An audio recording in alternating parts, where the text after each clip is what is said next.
ಪೈಗಂಬರ್ ಕುರಿತು ಅವಹೇಳನಕಾರಿ ಹೇಳಿಕೆ ನೀಡಿ ವಿವಾದಕ್ಕೀಡಾಗಿರುವ ಬಿಜೆಪಿಯ ನುಪುರ್ ಶರ್ಮಾಳ ಪ್ರತಿಕೃತಿಯನ್ನು ನಡು ರಸ್ತೆಯಲ್ಲಿ ಗಲ್ಲಿಗೇರಿಸುವ ರೀತಿಯಲ್ಲಿ ನೇತು ಹಾಕಿ ಪ್ರತಿಭಟಿಸಲಾಗಿದೆ. ಪ್ರತಿಕೃತಿಗೆ ನುಪುರ್ ಶರ್ಮಾಳ ಫೋಟೋಗಳನ್ನು ಅಂಟಿಸಲಾಗಿದೆ. ಬೆಳಗಾವಿಯ ಪೋರ್ಟ್ ರಸ್ತೆಯಲ್ಲಿ ಗುರುವಾರ ರಾತ್ರಿ ನುಪುರ್ ಶರ್ಮಾಳ ಪ್ರತಿಕೃತಿಯನ್ನು ನೇತು ಹಾಕಲಾಗಿದೆ. ಇದನ್ನು ಶುಕ್ರವಾರ ಬೆಳಗ್ಗೆ ಪೊಲೀಸರು ಕೆಳಗಿಳಿಸಿದ್ದಾರೆ. ಜೊತೆಗೆ ಈ ಕೃತ್ಯವನ್ನು ಎಸಗಿರುವವರನ್ನು ಕಂಡುಹಿಡಿಯುವ ಪ್ರಯತ್ನದಲ್ಲಿದ್ದು ತನಿಖೆ ಮುಂದುವರೆಸಿದ್ದಾರೆ. ಕೋಮು ಭಾವನೆ ಕೆರಳಿಸಿದ ಆರೋಪದಡಿ ಬಿಜೆಪಿ ವಕ್ತಾರೆ ನುಪುರ್ ಶರ್ಮಾಳನ್ನು ಪಕ್ಷದಿಂದ ಉಚ್ಚಾಟಿಸಿರುವುದು ಖಂಡನೀಯ ಎಂದು ಶ್ರೀರಾಮ ಸೇನೆ ಅಧ್ಯಕ್ಷ ಪ್ರಮೋದ್ ಮುತಾಲಿಕ್ ಹೇಳಿದರು. ಇಲ್ಲಿ ಶುಕ್ರವಾರ ಸುದ್ದಿಗೋಷ್ಠಿಯಲ್ಲಿ ಮಾತನಾಡಿದವರು, ನುಪುರ್ ಶರ್ಮಾ ಅವರೊಂದಿಗೆ ಬಿಜೆಪಿ ನಿಲ್ಲಬೇಕಿತ್ತು. ಆದರೆ ಯಾರದ್ದೋ ಒತ್ತಡಕ್ಕೆ ಮಣಿದು ಉಚ್ಚಾಟನೆ ಮಾಡಿರುವುದು ಸರಿಯಲ್ಲ. ಅವರನ್ನು ಮತ್ತೆ ಪಕ್ಷಕ್ಕೆ ಸೇರಿಸಿಕೊಳ್ಳಬೇಕು ಎಂದು ಆಗ್ರಹಿಸಿದರು. ಹಿಂದೂ ಧರ್ಮಗಳ ಕುರಿತಾಗಿ ಮುಸ್ಲಿಮರು ಅಗೌರವ ತೋರಿದಾಗ ಮುಸ್ಲಿಂ ರಾಷ್ಟ್ರದವರು ಒಂದು ಹೇಳಿಕೆ ನೀಡುವುದಿಲ್ಲ ಎಂದು ಅವರು ಹೇಳಿದರು.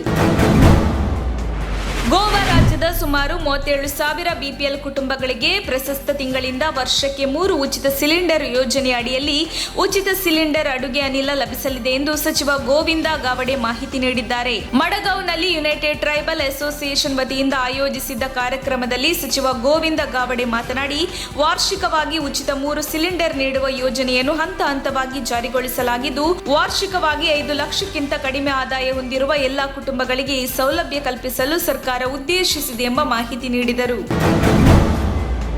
ನಗರದಲ್ಲಿ ಕಲುಷಿತ ನೀರಿಗೆ ಮತ್ತೊಂದು ಬಲಿಯಾಗಿದ್ದು 48 ವರ್ಷ ವಯಸ್ಸಿನ ವ್ಯಕ್ತಿ ಸಾವನ್ನಪ್ಪಿರುವ ಸಂಗತಿ ಬೆಳಕಿಗೆ ಬಂದಿದೆ. ರಾಯಚೂರಿನಲ್ಲಿ ಕಲುಷಿತ ನೀರು ಅದಾಗಲೇ 4 ಬಲಿ ತೆಗೆದುಕೊಂಡಿದ್ದು, ಇಂದು ಇನ್ನೋರ್ವ ವ್ಯಕ್ತಿ ಬಲಿಯಾಗಿದ್ದಾನೆ. ಕಲುಷಿತ ನೀರು ಸೇವಿಸಿ ಆಸ್ಪತ್ರೆ ಸೇರಿದ 48 ವರ್ಷದ ಜನಕರಾಜ್ ಇಂದು ಚಿಕಿತ್ಸೆ ಫಲಿಸದೆ ಸಾವನ್ನಪ್ಪಿದ್ದಾರೆ. ಈ ಮೂಲಕ ನಗರದಲ್ಲಿ ಕಲುಷಿತ ನೀರು ಸೇವಿಸಿ ಮೃತಪಟ್ಟವರ ಸಂಖ್ಯೆ 5ಕ್ಕೆ ಏರಿಕೆಯಾಗಿದೆ.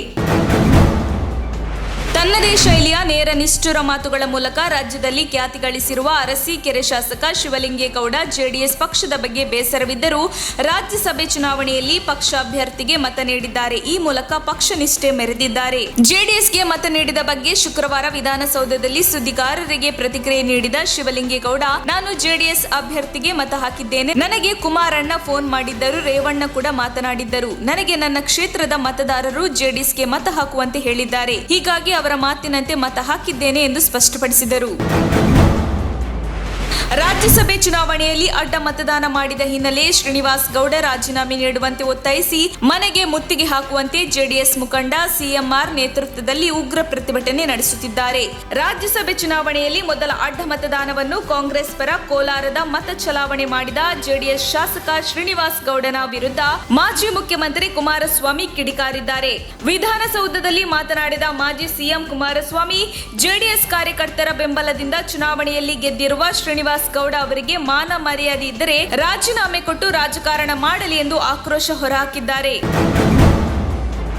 ಸರ್ಕಾರಿ ಆದೇಶವಿಲ್ಲದೆ ಪಠ್ಯಪುಸ್ತಕ ಪರಿಷ್ಕರಣೆಗೆ ಒಬ್ಬ ಕಿಡಿಗೇಡಿ ಟ್ರೋಲರ್ನಿಗೆ ಅವಕಾಶ ನೀಡಿ ಈಗ ಆತ ಮಾಡಿರುವ ಕೊಳಕುಗಳನ್ನು ತಲೆ ಮೇಲೆ ಹೊತ್ತುಕೊಂಡು ಸಮರ್ಥಿಸುತ್ತಿರುವ ಬೇಜವಾಬ್ದಾರಿ ಶಿಕ್ಷಣ ಸಚಿವ ಬಿಸಿ ನಾಗೇಶ್ ಅವರನ್ನು ಮುಖ್ಯಮಂತ್ರಿ ಬಸವರಾಜ ಬೊಮ್ಮಾಯಿ ಅವರು ತಕ್ಷಣ ಸಂಪುಟದಿಂದ ವಜಾ ಮಾಡಬೇಕು ಎಂದು ವಿಪಕ್ಷ ನಾಯಕ ಸಿದ್ದರಾಮಯ್ಯ ಆಗ್ರಹಿಸಿದ್ದಾರೆ. ಈ ಸಂಬಂಧ ಟ್ವೀಟ್ ಮಾಡಿರುವ ಅವರು, ಜ್ಞಾನದೀವಿಗೆಗಳಾದ ಬಸವಣ್ಣ, ಅಂಬೇಡ್ಕರ್, ಜ್ಯೋತಿಬಾಯಿ ಫುಲೆ, ನಾರಾಯಣಗುರು, ಕೆಂಪೇಗೌಡ, ಕುವೆಂಪು ಮಾತ್ರವಲ್ಲ, ಮಹರ್ಷಿ ವಾಲ್ಮೀಕಿ ಅವರನ್ನು ಬಿಡದೆ ಅವಮಾನಿಸಿರುವ ಪಠ್ಯಪುಸ್ತಕ ಸಮಿತಿಯ ವಿಕೃತ ಅಧ್ಯಕ್ಷ ರೋಹಿತ್ ಚಕ್ರತೀರ್ಥನನ್ನು ತಕ್ಷಣವೇ ಬಂಧಿಸಿ ಈತನಿಂದ ಸರ್ಕಾರಕ್ಕೆ ಆಗಿರುವ ನಷ್ಟವನ್ನು ಕಕ್ಕಿಸಬೇಕು ಎಂದರು.